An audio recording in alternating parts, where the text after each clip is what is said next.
just let everybody give folks a chance to jump on here, and yeah, we're live now. We're Right. streaming across. We're only doing a couple of pages this time. We're taking a bit Okay. of a different approach because we found we've got a big network, but we were spreading it across a whole bunch of pages.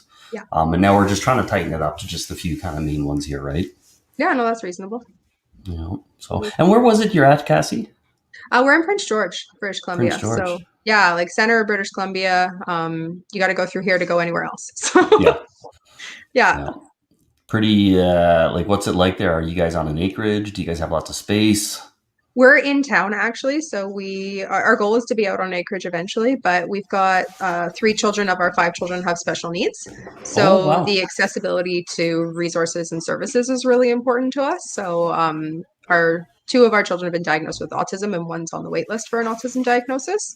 Yeah. And with autism, they have a lot of interventions that are needed to make sure that they can successfully be a part of society as they grow up, right? And just Hmm. gives them, they've got some challenges, right? I mean, for them, accessing services is probably more important than acreage for us right now. So Yep. yeah, but we access the wild spaces around Prince George quite regularly. We love to hunt, we love to fish. We are an active members of our rod and gun club, so we're out at the rod and gun club whenever we can be. And we're fortunate enough for us. You go 20 minutes either way of town, and you're surrounded by wilderness. So Yeah. Yeah, that's really nice. Yeah, and you mentioned an acreage. That's kind of our ultimate is let's get on an acreage. Let's get set up nice where you just quad. You can do whatever you want out there. I grew exactly, up on a farm, right? I'm used to it, but here I am plopped in the middle of a city, and I mean it's okay. It's not bad. Like there's a whole bunch of like unfinished construction like yeah, close to my place here. So it's funny because you can jump on the quads and like they started building all of the trails. Like this was supposed to be like a big city area when everything was yeah, booming. They built everything out, but then yeah, they didn't build any structures. So you could quad for days out here now. But the problem is like I've done it so much, and it was like 2 weeks ago. I put a new set of tires on the Razor, and I took it out. I had the 3 kids with me, all buckled yeah. in, and we went out for a drive. And sure enough, a cop pulled me over Oh because no, well, you're driving on the main road yeah, on a side by side, right? He was super cool. Like he wasn't hard on us. He actually I didn't even have my insurance, and he said, "Hey, I'll give you my email address." He said, "Email it to me." He said, "I get it. Everybody's bored." I was like, "Oh, yeah. thanks." It's funny. I get into more tickets than my sister does, and we laugh about that because she's pretty and I'm not. And for some reason, I just keep getting into tickets over and over again. It's your So small humans. Yeah, it's exactly. for us. Yeah, we're trying to get out quadding. Our oldest boy's been out quadding a couple times already this season, but we just opened another business recently. Oh So we've wow. got a clothing store that's opening or is open downtown. It's part of a tattoo shop that we own part of, and so Well, we're Cassie, launching why don't that we start? Why don't we start there? Why don't you just? I'll let you introduce yourself. for You sure. can run folks through what you're doing, and we can get right into the firearm stuff and everything we want to talk about here tonight. But I think that's a good place to start before you start talking about your businesses. Why don't you just let everybody know what you're doing? Yeah, for sure. So I was born and raised here in British Columbia. I actually grew up offshore from Prince Rupert in a boat access only community. So bit more used to being out in the wilderness and everything. And a few years ago, my husband and I decided to take our home-based business and make it into K.K.S tactical supplies. It was already K.K.S Tech, but to grow it into a storefront, into a brick and mortar. So it was 2 years ago, just a couple weeks ago, that we got the keys for the location that the store's in now. And so we have K.K.S tactical supplies, which originally started with binary exploding targets. So Yeah. tannerite for anybody, it's my husband's biggest pet peeve. Do not call it tannerite. It is binary exploding targets. And so we started selling those, and we loved it. And it kind of grew from there. We've always had an interest in sport shooting and hunting, especially my husband and my oldest son, Cody. And so we grew that. And so the store was really focused originally on tactical stuff because one, it's accessible, or was accessible before the OIC, and it was adjustable and it fits everybody, right? So our Yeah. family, we've got these huge height difference from a 5-year-old up to a 16-year-old. My husband is a giant. I am not. So we could Yeah. all I share saw the your profile picture. There's a big difference between you two. there is, yeah. I don't see it until other people take a picture. I'm like, oh, okay, you are a giant. So we started that business, and it was always the goal was to be family friendly and a hub for our community. We had Yeah. a wholesale sports here in Prince George that closed a few years ago now, and our local Canadian Tire opened a gun counter, but they don't sell anything tactical. They just sell hunting rifles. Yeah. And there was a gap, right? We've got this really vibrant sport shooting community in Prince George. We have an amazing rod and gun club that hosts events. They post all sorts of three gun shoots and IPSC and everything happening in our community, but nowhere to purchase the things that you needed to participate in the sport.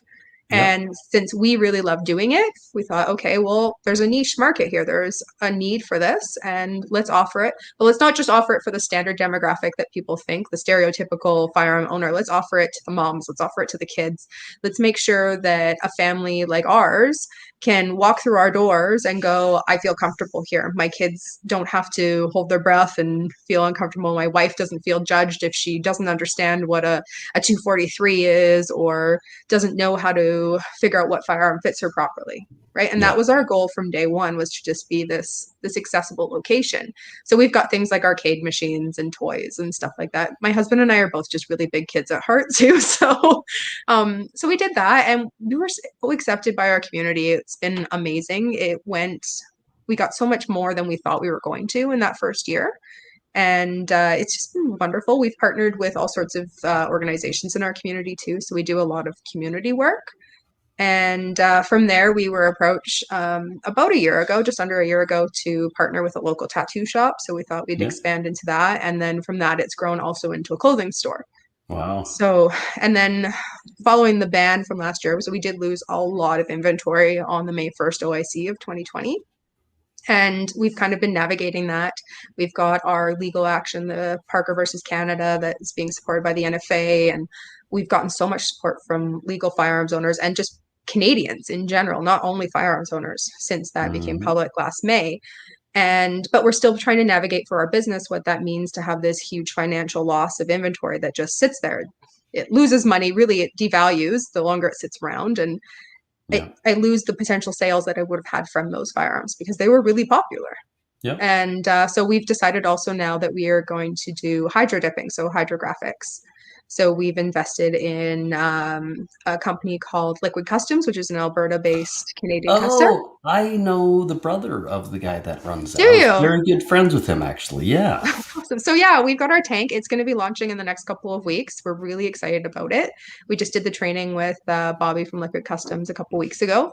Yep. And so for us, the idea of that was, obviously the first thought was gun stocks and handguns and all sorts of fun things to dip. But it also transitions into our outdoor community, right? So people who want to get the plastics from their quads dipped, and the Yeah. guys in the cars and motorcycles and things like that, or hard hats. And it's just a fun way to express. And it was a way for us to kind of supplement our income as we're Yeah. navigating this post firearm ban Canada that we're stuck in. So it's You guys sound pretty resilient. I mean, you guys are busy. So you've got 5 kids and multiple businesses. Man, I'm getting sleepy just listening to we don't have time for sleep.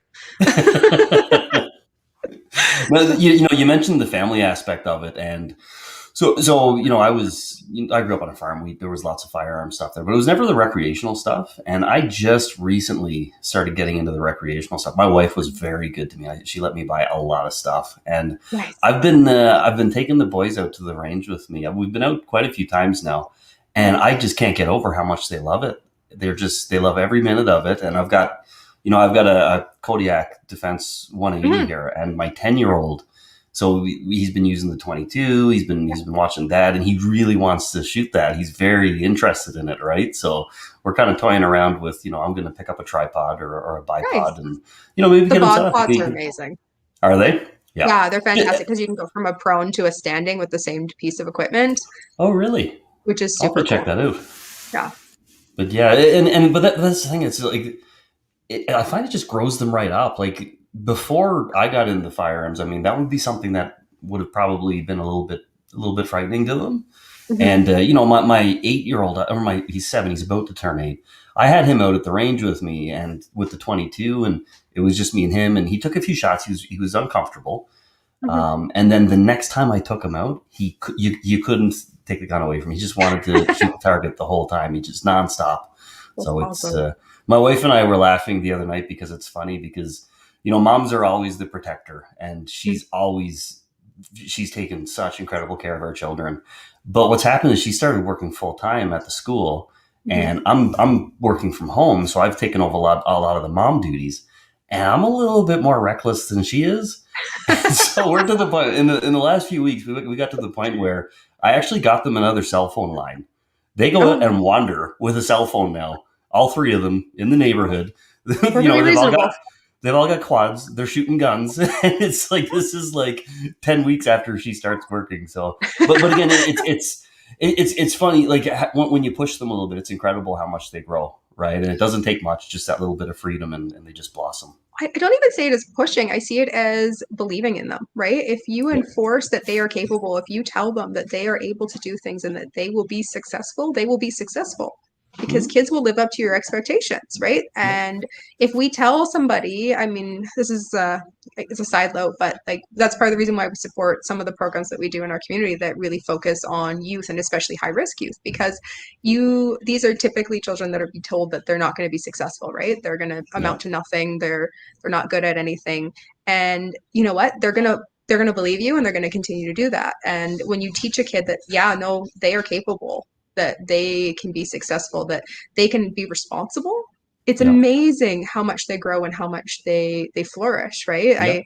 I totally support our kids being able to be outside and be in our outdoor spaces and just be independent, right? I'm not saying unsupervised necessarily or neglected, but when we were kids, or at least when I was a kid, I was sent outside, right? Yep. Like, go and play. These are the rules. Break the rules. There are going to be consequences. They may be physical consequences, they may be emotional consequences, but there will be consequences. And you had to learn them for yourself. And if you don't let your kids get outside and don't start letting them be independent and do things for themselves, how are you expecting them to do those things when they're older? They're Yep. not going to Well, have the skills. the other thing I find too is they're almost learning to be hypersensitive to risk when you Mm-hmm. keep them away from that stuff. And that's what like I think back to when I was a kid. I grew up on a farm, and like at one point, so I worked on a farm from the age of 11. I picked eggs. It was gross. It was 7 days a week, but yeah, I made good money for an 11-year-old doing that. I did that all the Sure. way up until I was 18, and we moved away from the farm. There was at one point in time I was like 12, 13 years old, and I had to bike for 2 hours every single day to Mm-hmm. get to the barn that I worked out of, and 2 hours back. I'd be gone for 6 or 7 hours, and no phones. Like No, like I no, was just gone, right? but I'm sure you had a time when you needed to be home, Yeah, right? Like your parents knew when to expect you. And if you didn't show up, you have a bit of an hour or grace period, right? You're in trouble because you're late, unless yep, there's a good excuse. But you knew how to keep a schedule, right? yep. Which is a huge job skill. Oh yeah, And you knew how to be responsible for yourself. You knew that if you broke those rules, if you broke the trust between what you had agreed on, it wouldn't be allowed to happen anymore and you'd lose your independence. And I think yep. that we've gotten so focused on stopping our children from harming themselves that we've forgotten that they need to learn how to not harm themselves, right? Well, and let's not kid ourselves here. The more independent we get these kids, the easier our lives become too, because you stop babying them and pampering them, and you move more towards they need to do these things before they get to do stuff, right? And Well, like sure. that's taken it gives my wife and I an hour and a half back in our day, not having to run around and cater to kids. Like before in the morning, you'd sit and wait with them. That's what my wife was doing. Again, I'm kind of right. I just drop them off at school and go, and they might be there for 25 minutes before school opens up. Right? It's like I'm not waiting here with you guys. You guys are fine, Yeah. but they've got cameras and stuff. It's like I'm not worried Well, about and it. you know where they are, right? They know where they are and they know Yep. the rules. And Yep. yeah, we're the same. So we have obviously a very busy schedule. And our oldest boy, he takes the bus to school. We when we moved out of the catchment that he was in, he chose to still stay at that school. So he's really responsible when he takes the city bus. And he Yep. has for the last couple of years, and he gets his butt to school on time and he gets his butt home. And he's incredibly responsible about that. Yeah. And then our younger children, most often than not, I'm leaving at the same time for work, so I'll drop them off. But our almost 10-year-old, he'll be 10 in June, is fanatical, I think is the best way I can put it, of leaving the house at 8:55 or 7:55. So he can be at school for 9:05 or Yep. 8:05. Sorry, I'm off by an hour. By 8:05. He's like the first kid there. And this is a kid who struggles with other things, but this is his sense of independence, right? For Yep. him, this is something he is focused on, and he's like, I can do this.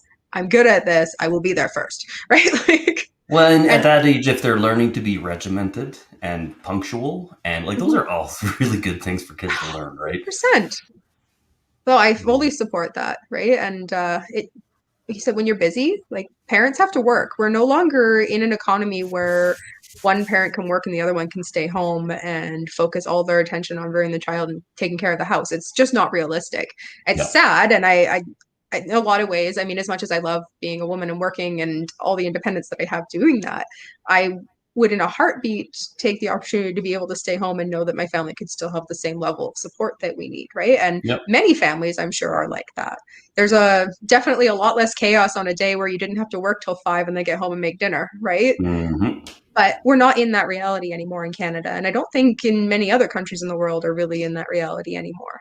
With Yeah. inflation and everything else that we've got, the cost of living is soaring, and our children need to learn still how to be independent and how to be successful. So I don't know. We've always had that motto though in our household that they are capable and they can do it. Like, Well, and you know, we're it's not getting better for us. no, Like it's not going to get better. You look at the budget that just came out. You look at the debt. It is.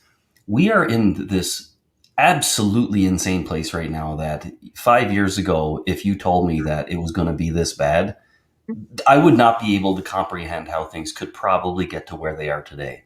But no. after about 5 years of being in power, Trudeau is going to have doubled the amount of debt that we accumulated over 150 years. You know, we're in massive lockdowns. We're in government induced destruction of small business and livelihoods. We're in a mental health crisis, a government induced mental health crisis.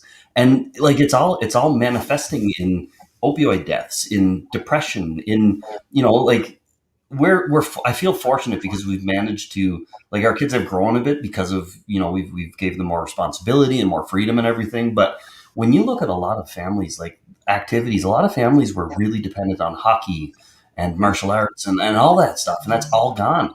And it's absolutely incredible. It's amazing how fast it can slip, and Mm-hmm. nobody bats an eye. And then we get to this place where it's like, holy shit, guys! Like, do you realize what kind of violation of our rights and freedoms is occurring here right now, and what kind of tax slavery we're going to be subjected to, and our children are going to be subjected to over the next couple decades, right? At what cost, right? And I think that when we see this across our country, I talk to other people in our community and I ask questions of some of the people who are older than me, right? So Yep. people who are 20 to 30 years older than me. And I know for myself, and this may sound almost right, but for me, when somebody says that Justin Trudeau is our prime minister, he's not my prime minister. He doesn't amplify the values that I see in Canadian culture. He does not amplify what I see as to be Canadian. And what I see as to be Canadian is that we allow diversity, right? We allow inclusion, whether Yep. that be Indigenous communities, whether that be European communities, whether that be communities from Asia. It doesn't matter where you come from. You have a place in Canada and you have a voice in Canada. And that was the purpose of being Canadian. Hmm. And when we start to silence people, when we start to bully our people because they don't share the same values, that's not okay, Yep. right? We're just perpetuating a cycle that it doesn't matter who is at the other end of that cycle.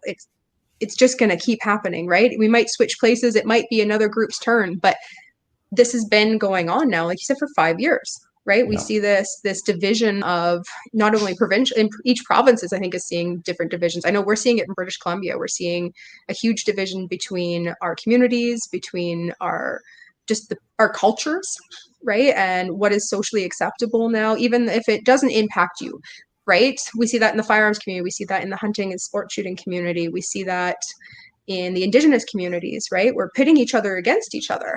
And Hmm. it's breeding this anger and this frustration across Canada.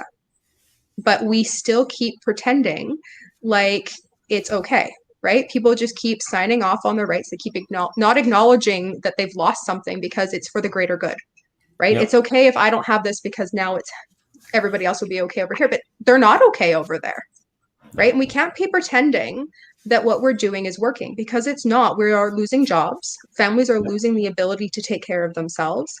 Parents are working their 16 to 18 hours to provide a roof over their children's heads or even over their own heads. Let's even take children out of this aspect, but just to take care of themselves. And it's progressively getting worse. Our credit card debts are higher, our national debt is higher, And the things that we can reasonably enjoy in Canada are diminishing Yep. constantly, right? We don't have the right to enjoy our own property anymore. We don't have the right to own our own property, has been very clearly stated to us in the last 5 years. At no Hmm. point before that has it ever been something I think that Canadians have, as a whole, to this extent anyway, felt that what is the point of working this hard? Why am I taking the time from my family? Why are we letting our spouses work themselves to the bone for nothing, right? What are we getting out of it? We don't have the ability to even go, like right now in British Columbia with the new COVID restrictions. We can't go to other health districts, right? Whether that be to support our friends' businesses or if that's just for reasonable enjoyment of our province, right? Why do we choose to live in the areas of Canada or to choose to live in Canada as a whole? For myself, I know it's because I identify with the nature that is Canada, right? I identify with the coastline and with the mountains and the accessibility to rivers and streams and the wilderness that are just so vibrant and just plentiful here in Canada. And we're really, really honestly blessed to have those things. But our government is now telling us we can't enjoy them, right? Yeah. They're telling us that we can't access those things, that we don't have the right to access those things, that we need to stay home, that we need to continue to pay our fees and pay our everything off to Yeah. them for what, right? What are they doing for us? What is the federal government doing for rural Canadians? And I mean, I'm sure, and I see this, I think mostly from the firearms perspective, right? I see urban Canadians having very different needs than rural Canadians. We have over 3,500 municipalities in Canada. Realistically, 20 to 25 of those are going to be major urban centers, maybe less, and the rest of them are rural communities. Those are the people whose husbands are working out in mines, and women too, but I mean, let's be honest, it's still mostly male industry. Those are the logging families. I spent 8 years in Quesnel, which is just south of Prince George, and many of those families are supported by logging. Those men are in camps 4 to 5 days of the week. They miss their children's birthday parties. Their wives have to handle everything at home without them. And Yeah. for what? Right? Why are we robbing these people of these precious moments and expecting them to still support our resources and still support our economy when our federal government isn't supporting our families and isn't supporting our communities? Yep. It's insane to me. Well, and I feel like I've hit another level of frustration with what's happening here lately. And there used to be this part of me that wanted to have conversations with people and wanted to listen and try to sway people. And it might be the wrong approach, but I just feel like it's inevitable that we get here where I just have no patience. I have no time. I have no ability to tolerate people who are driving this stuff and demanding that our rights get violated by the government and begging for our rights to be violated by the government and defending the violation of our rights by the Mm-hmm. government.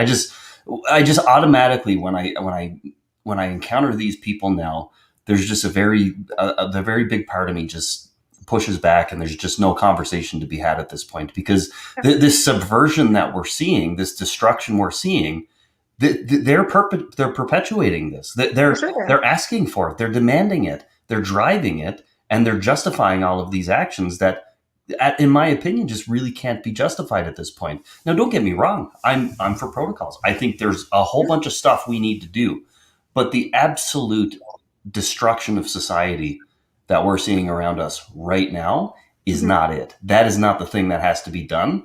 And to me, anybody who's supporting that, anybody who's pushing that piece on us here right now is they're on the other side of it for me now. I can't bring myself to understand how I can have a relationship with people who are pushing that, right? I'm seeing that echoed across the country more and more, though, right? You're not alone, Rob, in feeling like that. I see Yep. it every day through my store. I see it when I'm browsing social media. I see it in comments on newspapers and everywhere, right? People are tired. People are wary of their neighbors. At what point did we get to the point where you're scared to host a birthday party? You're Yep. scared to have other people in your home, whether that be for your own mental health or your child's mental health, Mhm. whether you followed every protocol, you've done everything.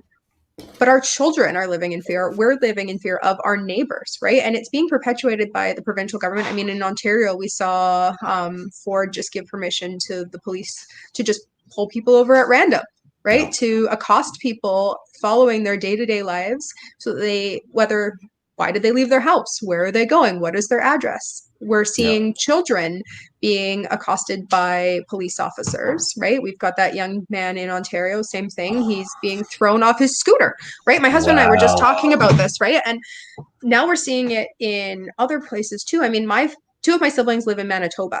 Yeah. That's like I didn't grow up there, but a lot of my family is there, and they've been on this crazy lockdown since before Christmas, where to order Christmas gifts they had to do it all online. They couldn't support local businesses. Yep. They can't access, like, even to go to a Walmart, which I mean, I already have a problem with the idea that our big box stores are still open and accessible. I can go to Costco without any problem, but I can't go to my local yoga studio with 5 other people to have a yoga class to help deal with mental health or exercise or any of the things that are also important Yep. for our day-to-day well-being. But I can go to Costco with 1,000 people, or I can go to Walmart. But now, even in provinces like Manitoba, right, where they've saran wrapped off the non-essentials, right? Like, what is, and I mean, some of the pictures that come out of there are ridiculous, right? So I can't buy socks, but I can buy discounted Easter chocolate, right? Like, it's insane. That is It's what the we're allowing. science, right? Yeah, Discounted Easter chocolate does not transmit COVID. Socks, that's a different story altogether, right? It's right. science. You have to touch the socks. I mean, nobody's touching the chocolate, right? It's utter, it's complete and utter insanity. Like I just, and again, back to like, this isn't a game. This isn't like this, I had John Carpe on and I really like the way John framed it. John's with the JCCF, the Justice Center for Constitutional Freedoms. I And just heard about them last week. oh, great people. They're taking the fight right to the government Mm-hmm. on this whole thing. And he framed it perfectly. We've got this privileged portion of society that can work from home, that can do it comfortably, and they don't skip a beat. And they forget about all of the poor folks who can't do that, who are at a complete loss. The people who have invested their entire life savings into their businesses, and now they're failing by no fault of their own. They have no compassion for these people and what they're Oh going through no, right now, right? they think that they should magically have a website, that they should have all of these things function, not understanding that, one, the man hours that go into that and the cost. I mean, for my husband and I, our business, we had just incorporated our business in February of last year. So it ran as a sole proprietorship up until then. And Yep. then we incorporated. So we didn't have a payroll account because we took owner's draws, and off for the first year we didn't take any money, right? Like, we took the bare minimum to make sure that we could survive and get our store off. So we didn't qualify for any of the federal funding under COVID, right? But they want us to Yep. close our business.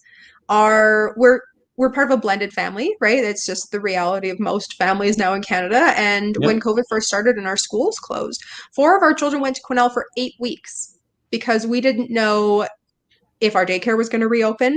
We didn't know we couldn't close our business, right? I couldn't stay home. Nobody's taking care of children in home because everyone's terrified because of this Yep.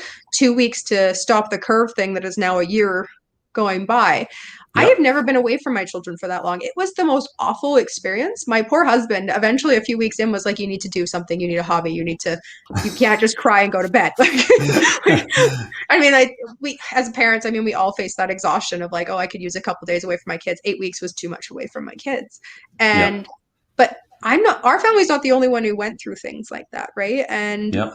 it's still happening. So there's these people who can work from home, but for sure there are many industries and many small businesses and mom and pop shops and restaurants that cannot afford to keep closing their doors, that Yep. are not getting support.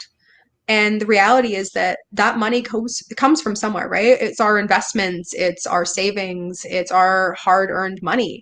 And to just see it go down the drain with no support and no compassion Yep. whatsoever, right? Like, I'm really sick of hearing that we're doing this for your safety and that we support you and we're standing with you, because you're not. You're not in Yep. my shoes. You're not in the shoes of many other Canadians. You're not the one who's worried about whether or not they're going to have money at the end of the month to pay their bills. And then as a business owner, you've now got this entire generation of young, and just people, I'm not even going to call it young, just people who have gotten accustomed to being on CERB, who have gotten accustomed to not having to work because the government is supporting them. And now we've Hmm. got businesses that can't find employees Yep. let alone, right? Because I can make minimum wage, which is what a business can afford on some of these businesses, or I could stay at home and get $2,000, Yep. right? And it's And insane. on an impact level, again, like I find people, the privileged folks that get to sit back and just and you know what, like if I had a different attitude, I'd consider myself in that category. We've been Mhm. okay, things have been good, but Yeah. we've got compassion, and we don't want this for anybody, right? Right. But there's this large portion of society that gets to watch what's playing out almost as though it's a projection on a screen with Hmm. no impact to them whatsoever. And I think what gets lost here is what's actually being done to people. So, Hmm. so when it comes to the lockdowns, when it comes to all this stuff that's happening, I tend to think of it from a what you're doing to me perspective. Hmm. Okay, you've taken away my gyms. You've taken away my interaction with friends. You've taken away my family. You've taken away my wife is heartbroken because she hasn't been able to go back to Nova Scotia for a couple years now. And Yeah, she's been planning trips 2 years in a row. And we're just at the point where we're just ready to cancel again because we don't know what's going to happen. We don't for know sure. if we're going to be able to enter the province. When you look at all of the freedoms, the things we are entitled to Hmm. that are being physically taken from us and the people who are supporting it. It's a very, very terrible, powerful thing that's being done to us here. But again, we've got this segment of society that it's just like they're watching a movie. There's not really much emotion attached to it. They don't see the big picture. They're not personally feeling it like everybody else is. So they get to sit on their pedestal and they get to just trash whoever Yeah. is out trying to get some exercise or you wouldn't believe the number of people that comment on my stuff and they're like, well, like what those COVID hotels was the funniest. The people that came out of the woodworks to say, well, they should have got the right COVID test to justify the government literally throwing people in white vans and kidnapping them. Yeah. Right? Like, And it's locking just them like, up. Yeah. wow, guys, like, do you realize what is being done to us here? And when you look at the Constitution, when you look at, like, Mhm. I did a full analysis recently and put it on our website, we put it on the Tribune. You look at the violations of the Constitution that are happening right before our very eyes, and everybody likes to say it's justified. The government can warrant doing that. Well, fact of the matter is, no, not that easily, Mhm. right? Everybody says Section 1, oh, they can't do whatever they want. There needs to be good reason behind it. When you Well, look there's at checks and Section 1, balances. well, you look at Section 1, and the government can violate rights in certain instances, but it's got to be supported. There's got to be good reasoning behind it. They have to demonstrate that there's no less impactful way for them to achieve the objective other than what they're currently doing, which violates your rights. They have to demonstrate that there's an equal balance there, that what they're doing is equally as beneficial to society as it is bad to you. They need to be able to balance it. And then the funny thing is, everybody says Section 33, the notwithstanding clause. The notwithstanding clause, what people don't get, if the government invokes Section 33, the notwithstanding clause, that is a direct move towards tyranny. Yeah. It's in there, sure. But that is your signal that you have a tyrannical government because they're bypassing the courts, they're bypassing the will of the people, and we've got a group of bureaucrats, politicians, who are saying, no, this is what we're going to do, and you're going to listen to it. So it's amazing to me how easily people they're just giving it up. They're just saying, yeah, take it all away, and arguing within the Constitution that the government is justified in every single thing they're doing. It's just absolutely mind-boggling to me what's happening before our very eyes, right? We look through Canadian history, though. I mean, you look during the Second World War and the encampments for the Japanese people, right? How we stole their property, we put them in camps, and we never gave their property back, right? I mean, that Yep. wasn't resolved until the early 2000s. We've got residential schools across the country, same thing, where we're moving people's rights, and we have a history of doing this in Canada. Whether we Yep. like to acknowledge it or not, whether we want to sit down and face that dirty truth, we have a history of doing this in Canada. And unless we as Canadians as a whole sit down and go, not acceptable, it's going to continue, right? Yep. I mean, if this were happening in other countries, I think it almost feels surreal, right? When you're looking at this, if this were to be happening in communist China or in Russia, we'd be like, yeah, no, that makes sense, right? Yeah, that, But this that is matches the Canada, government. That's what you expect right? to see from them, right? 100%. But this is Canada. This is not, our politicians work for us, right? I Yep. am shocked on a regular basis when I say, have you contacted your MP? Have you had a conversation with your local MP? And they, I don't even know how to do that. What do you mean you don't know how to contact your local MP? One, they have an office. Two, they have a phone number. And three, they have an email, right? Yep. So if you don't know how to articulate what you need to say, there are people who will help you. All you have to do is say that this isn't okay, right? I'm not saying get angry or do get angry, but don't be belligerent, but show up. Say that you're not okay with it. Because if we don't say we're not okay, if we don't say that we need this to change, they're going to keep doing it because it's the same thing as saying it is okay. If Yep. you choose to say nothing, you're agreeing. Whether Yep. you want to acknowledge that truth for yourself, whether you want to think that for yourself, that is the reality. Silence is the same thing as saying it's okay. And so many Canadians, one are either too polite to say, hey, I don't agree with you, or hey, that's not cool, or Hmm. no, right? Like how many of us have struggles with no? But Yep. many Canadians now are just sitting there, like you said, just toeing the line, just agreeing, going, yeah, no, it's totally fine. It's fine. It'll be fine. This is just It's temporary. just every time it's just a little bit more. It's just a little bit more. I'm going to give up, right? And like the kicker for me, and again, it's equally the people who stand by, not equally, but it's also the people who let it happen that are Mhm. of great concern to me. We've got, I would estimate, between 12 to 15 million at least Canadians who are conservative minded or Mhm. libertarian minded who aren't okay with this.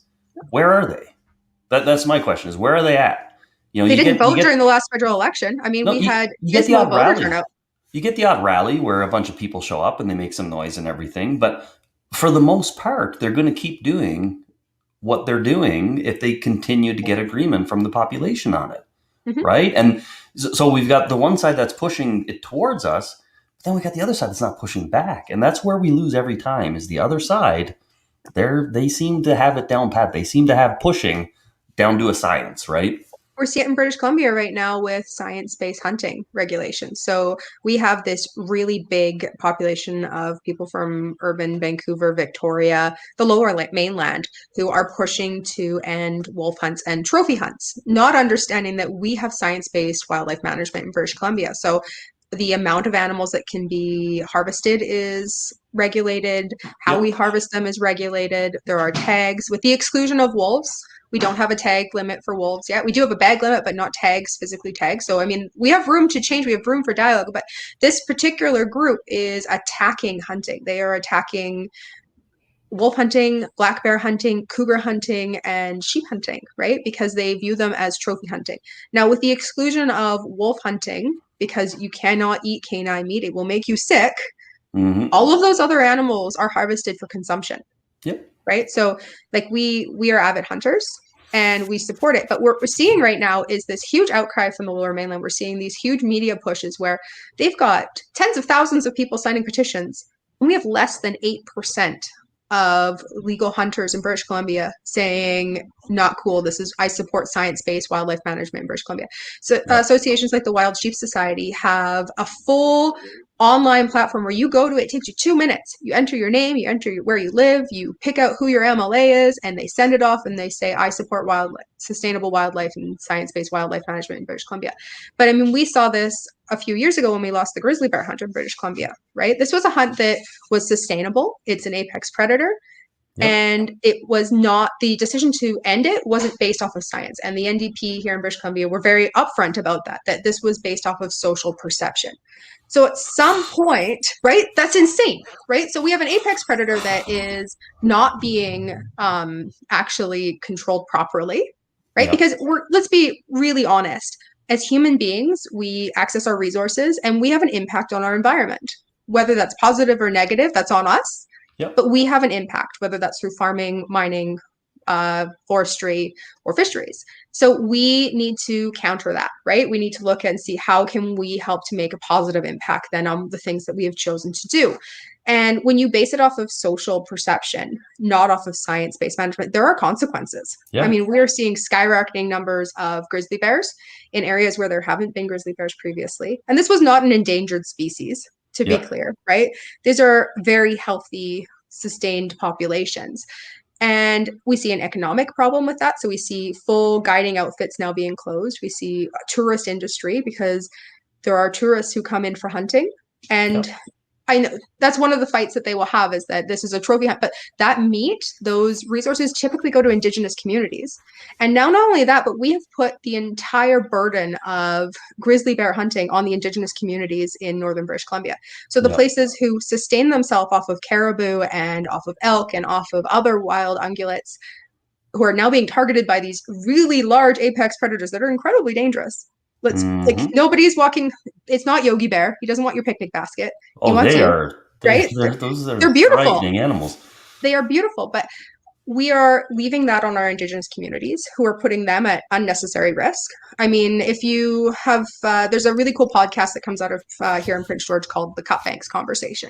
And it is sponsored by Spruce City Wildlife Association, which is one of the major conservation groups in British Columbia that's focused on sturgeon regeneration, salmon regeneration in our rivers, and just conservation as a whole.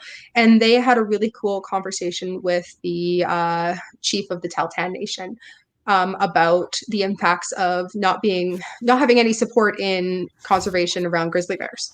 And it's definitely worth checking into. But Yeah. it's really concerning that we are now basing our decisions as a country and not off of science, not off of reasonable conclusions, but off of social agendas, right? Well, And that changes regularly. I mean, there's a really famous picture that comes out of the Second World War from in front of Auschwitz, right? And it's lunchtime in front of Auschwitz. And we've got this horrific place where millions of people lost their lives and horrific crimes were committed. But there's this group of people laughing and having fun on their lunch break, right? mhm. And at that time, in that place, they were in the right. Yeah.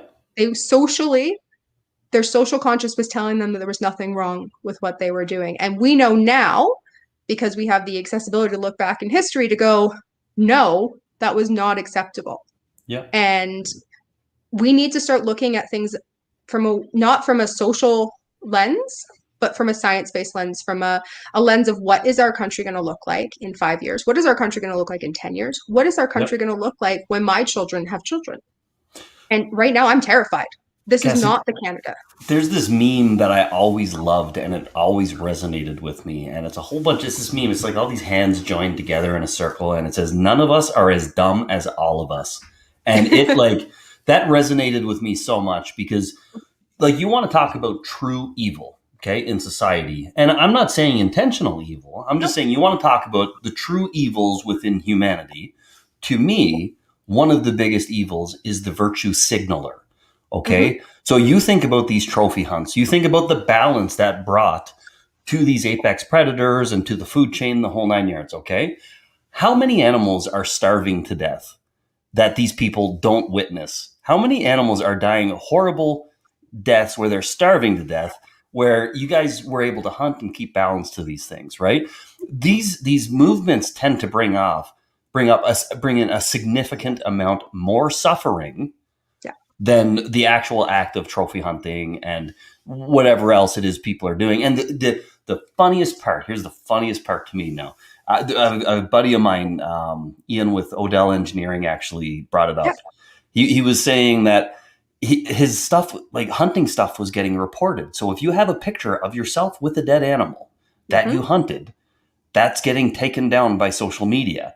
And the hilarious part about it is the people who take a picture with a meal, that's the real evil. That's the factory farming. That's the Mm-hmm. suffrage, not the animal that's running through the forest that gets shot through the lungs.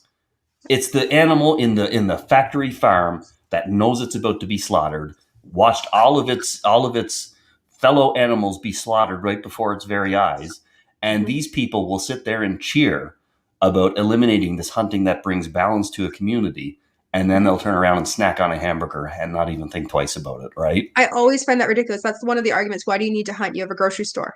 Well, there's many reasons why I need to hunt. There are many reasons why it's important to my family and why it's important to myself. And they're personal. I'm always happy to talk about them. But why is it important to you that I don't? Why Yeah, does it matter to you if I am legally hunting, if I am legally yeah, taking my firearm or my bow out and I am accessing my wild spaces and I have bought my tags and I have practiced and I know what I'm doing? My goal and every hunter I know's goal is never to maim an animal and have it suffer.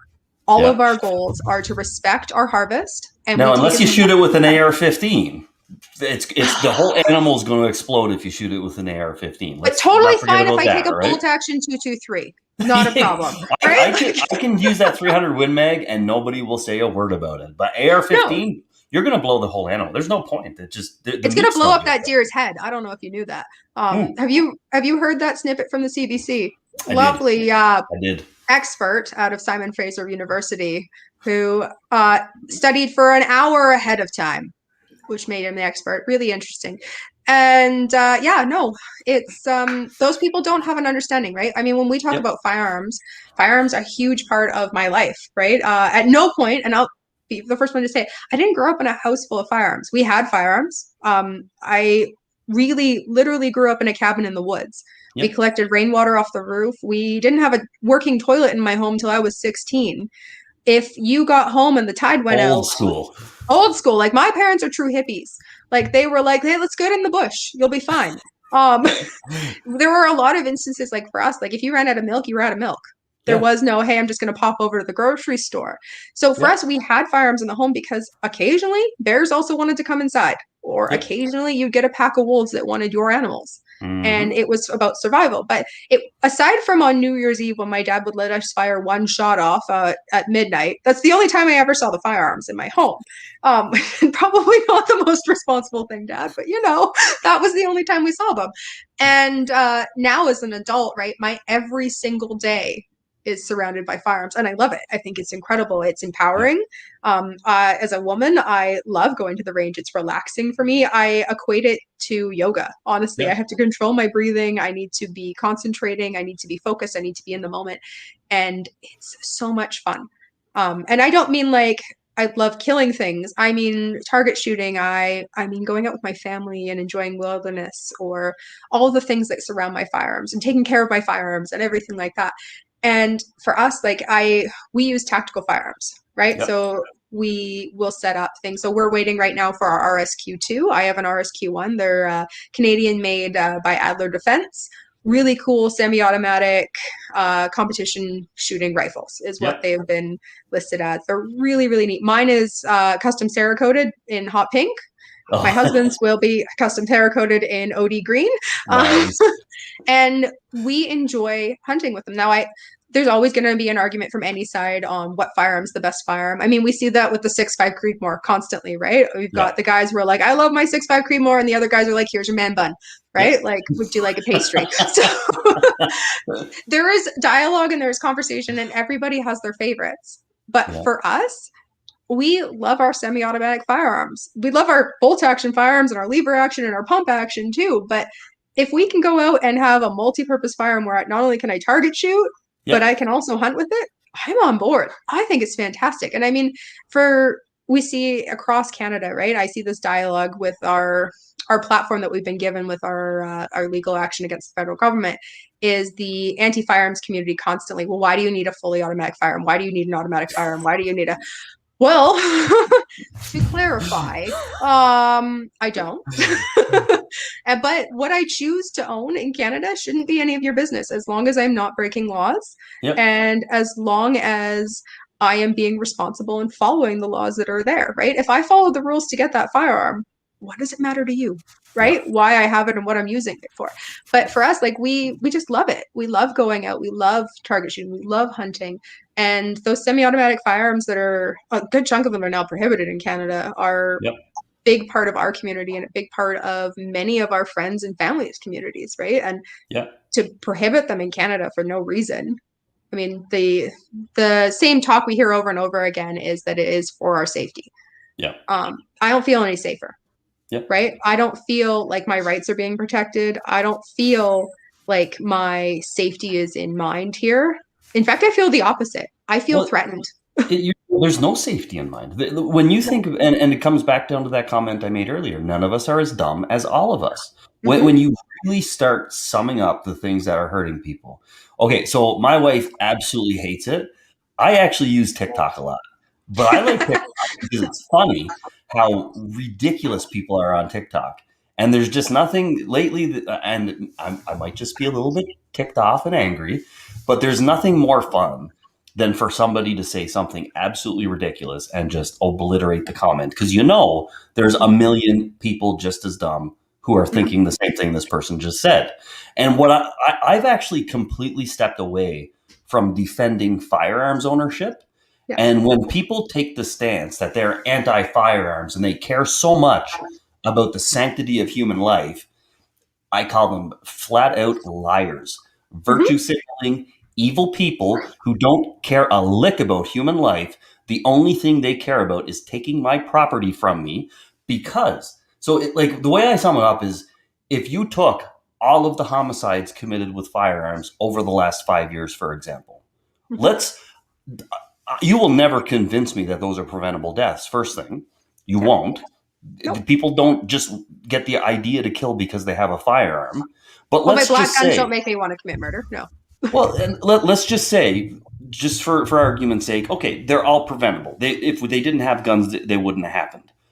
I can name off 750,000 preventable deaths in the last 5 years that these hypocrites that want to remove your guns from you don't even bat an eye about. 750,000, and they're going to come at me because 1,000 murderers took it upon themselves to end a life, and they just happened to use a firearm when they did it. Yeah. Right. So that's where the argument just completely breaks down for me. That's where I can't even I've gotten to the point I just can't tolerate a conversation with these people because the hypocrisy is so strong in them. Right. You They look at don't know it opioid is. deaths. Well, Right. That's exactly. opioid deaths, like the last 5 years, you're looking at like, 25, 30,000 opioid deaths. Nobody's talking about it. It's funny because one of my argument points is like, well, why don't we just eliminate tasty food? Because that's killing a lot of people. Tasty food doesn't kill people. Oh, really? How many people die of heart disease every year? So if your Diabetes. objective is to regulate something to keep people safe, then why don't you get rid of tasty food? You're going to save way more lives doing that, right? And that's the stuff that just, it hurts my brain to talk to these people. So I've completely moved from debating and arguing to just outright shaming them. Like it's just I To be can't help it fair, anymore, right? no, and that's reasonable. I mean, we see it like in Prince George, we're dealing with a prolific opioid crisis, especially in our downtown core. So we are dealing with a huge influx in homelessness, Yep. in a drop in mental health services. And it's gotten to the point where community members, a good chunk of our community, will not access our downtown core, Yep. right? You cannot go downtown with your children. It's not safe. Hmm. Businesses are closing. Businesses do not feel supported. Yep. And it all comes down to an opioid crisis. It comes down to a lack of resources. It comes down to a lack of accessibility to mental health services, Yep. accessible housing, and this increase in availability of opioids and narcotics. And you know what? If you really care about human life, if you really want to make a difference in Canada, how about petition your politicians? Because you have the right to do that. That is your job as a citizen, and it is their Yep. job to listen to you because they work for you. You don't work for them. We don't work for the government. The government works for us.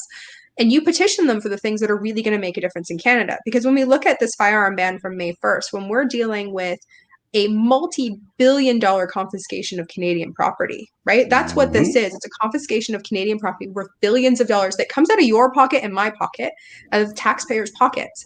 And we invested that money into failing infrastructure that would make a difference in communities like in Prince Rupert, where their entire water system needs to be replaced because it's over 100 years old, Yep. in communities that need accessible housing. If we invest that into our schools, if we invest that into programs at our schools that will help increase graduation rates in at-risk youth, if we increase our mental health services and the accessibility to family doctors, many communities across Canada cannot keep a family doctor. Yep. Right. And they need to build a relationship every 2 years with a new physician because a physician will not stay in these communities because there isn't the resources there. Let's put that money into that. Let's make a difference on the ground in Canada that will actually make us safer, because the people who choose to commit these crimes, one, are choosing to. Yep. It's not the firearm. The firearm didn't wake up in the morning and go, hey, Steve, shoot me, right? Like, it doesn't work that way. What it is that we need to, one, make people accountable, right? And I mean, we're seeing that federally right now with Bill C-22, where they're getting rid of minimum sentences for violent crimes with violent firearms, which is Wow, ridiculous. guys. It's counterproductive, completely I'm counterproductive. not for, like, honestly, I'm not totally for minimum sentencing, but No, I'm the not saying idea anything. of reducing sentences for violent criminals who commit crimes with illegal firearms Mm-hmm. and then attacking firearms owners who commit no crime is like, again, It's it just breaks my counterintuitive. brain. No, Have you ever seen the movie Idiocracy? no, I haven't seen that one. I'll have to put it on That's the list. watch it. That's where we're at. And so, like, we are headed down that path. As ridiculous as it sounds, we're way closer to idiocracy than I ever thought we would be at this point in time. And that's the thing, right? So those same people that you say you have no patience for, you no longer are willing to have a conversation with, if you generally want to make Canada safer, if you want to make a difference, you have the power to do that. Yeah. Each and every one of us, Yeah. our voice counts. Like, I'm so tired of hearing, well, I'm not going to vote because my voice doesn't matter. I'm not going to say anything because what does it matter? I'm only one person. Yep. We may only be one person, but your voice counts. Yep. Every single Canadian voice counts. Mm-hmm. And we cannot be silencing each other, because that in itself is one of the most dangerous things I can think of, right? Yep. If we are silencing our voices, and we're allowing ourselves to be silenced, is the other part that is terribly scary, right? Mm-hmm. I hear all the time from people, well, you're so brave, you're so all these things for going out there and talking about these things. I'm not brave. That's not what this is. Yeah. It's, I know that my rights are important, and I know that your rights are important. And you may not have the same beliefs as me, you may not have the same values as me, but I will protect your voice as fiercely as I will protect my own, because Yep. that is what Canada is. That Yep. is what our ancestors built. That is where we've gone wrong, right? We have silenced voices across Canada for way too long. And until we stop doing that, until we look at ourselves and go, hey, you know what? I don't have to agree with you. Just because I'm right, you can be right too. It doesn't mean you have to be wrong. Yep. But we need to stop silencing each other. We need to start hearing and coming to the table and saying what our truths are and what is important to Canadians. Because what's important to you in Alberta is not the same thing as what's important in British Columbia, and it's not going to be the same thing in Nova Scotia. It's not going to be the same thing in Ontario, but Yep. it is just as valid. Well, and it's time for the grown-ups to wake up and take control of this country back. Because, like, again, anybody who's watching, if you haven't noticed, like, let's follow this path for another 10 years and see where we end up. Let's follow this path of letting the maniacs determine policy in society. Let's follow this path of endless government lockdowns. Let's continue down this path and see where it goes. So it's gonna do that. If the 12 to 15 million conservative-minded people in Canada don't finally wake up, and I would never say we should do anything like. No. We just need to wake up and start talking about it. We just need to start challenging people. We just need to start. Not even start. We need to stop taking people's shit, and we need to start pushing back on this whole narrative and drowning it out, because that's what's happening. Good people are sitting down, and they've let this whole thing grow legs and just run away on them. We're on autopilot, right? What- We are not in control of what is happening in our country. We are not in control of what is 0%. happening in our communities. And we need to take the steering wheel back. We need to start acknowledging what our rights as Canadians are, and what my grandfather and your grandfather and our family sacrificed during the First and Second World War, and what our Indigenous communities have sacrificed to get to where they are. And all of us as Canadians have sacrificed. And we need to stop, because one, we're doing a disservice to them, right? If we can't support our veterans, if we can't support the people who have given up the most and sacrificed the most for us to have these freedoms, and we're just allowing them to flow through our fingers like they're nothing, that's insulting, right? It is incredibly insulting.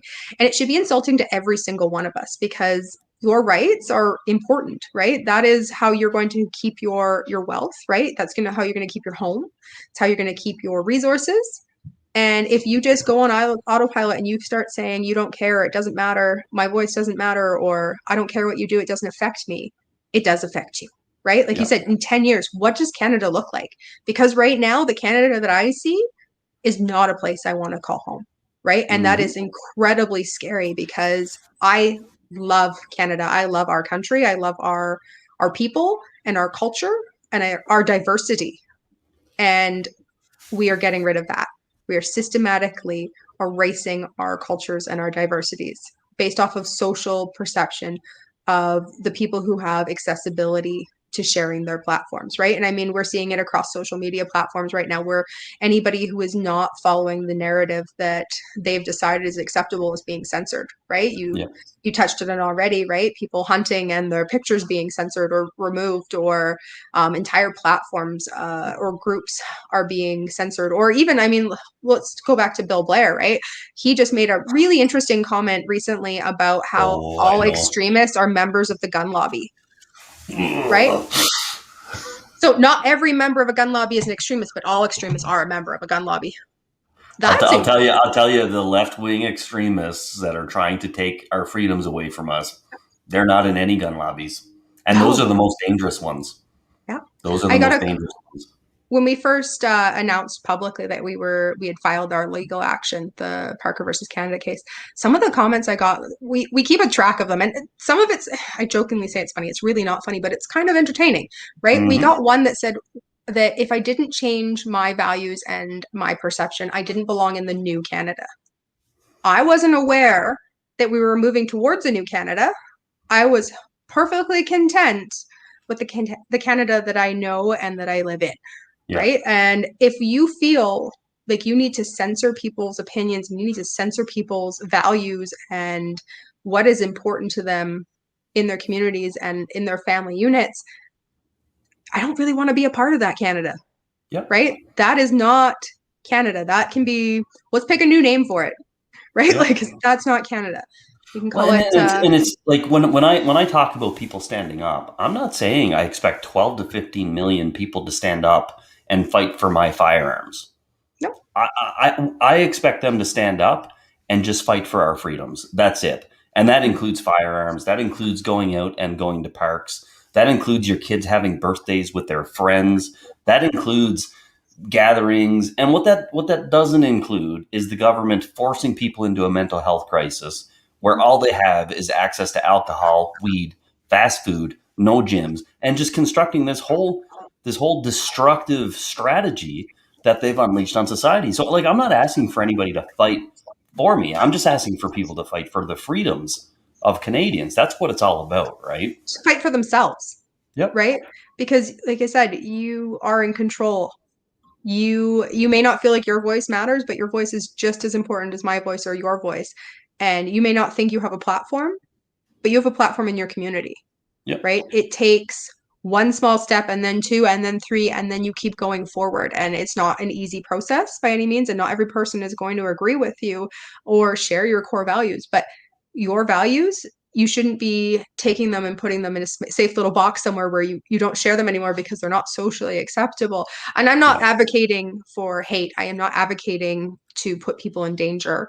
That is never my goal. But what I do advocate for is accessibility to resources, accessibility to mental health services, accessibility to our community.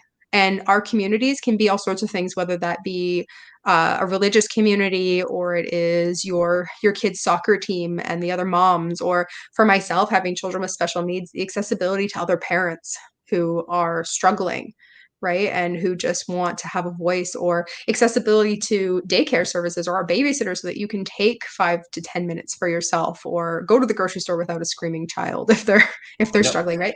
And we've eliminated the accessibility to that, right? Try and find a babysitter right now. Try and find somebody, some teenager who one wants to work. And I mean, there are some, right? I'm not saying that all of them don't want to, but try and find one that is allowed to come to your home, who isn't a member of your family, Yep.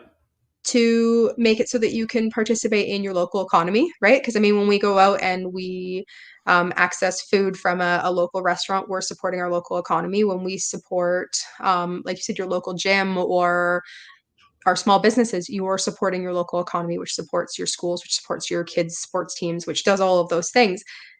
We those abilities are being eroded constantly, right? And they Yeah. keep backing us up and backing us up and backing us up.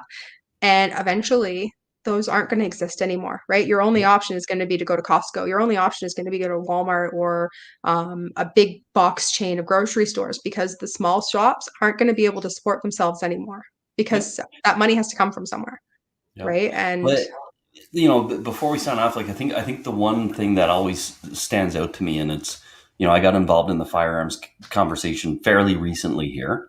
mhm, I've always been into the whole freedom side of things, but I have to go back to the NFA slogan of no compromise, and mhm, and the thing that people don't get is we're the ones compromising our freedoms and our rights away. The side that's taking that whose objective it is to take these things from us, they're not compromising anything. yeah, Every inch they take from us is a win for them, and it's a loss for us. So back to those core values and back to those, that culture side of it. Like, there should be absolutely no opportunity for compromise on any of these things. The moment we find ourselves sitting down and negotiating these things with these people, that's when we've lost. That's the point we can consider ourselves having lost the battle, when we're at the table and deciding with these people how much is going to get taken away from us and hoping it's not as much as they want, yeah, right? for So sure. I'm gonna sign off now. We've been a little bit over an hour. Cassie, I really enjoyed chatting with you. This was a lot of fun. I'd love to do it again. I'd love to have you Definitely. on again to keep up on, some of the stuff you're going through with the gun ban, and some of the stuff you guys have been engaged in from a legal perspective. Everybody, we're going to have another show next Wednesday. This one might be pre-recorded. I get to go pick up my new baby puppy next week, so Yay. I'm gonna be out of town here Tuesday, Wednesday, but we'll make sure that we've got something lined up for Wednesday night for everybody. So thanks a lot for tuning in, guys, and yeah, we'll catch you guys next week.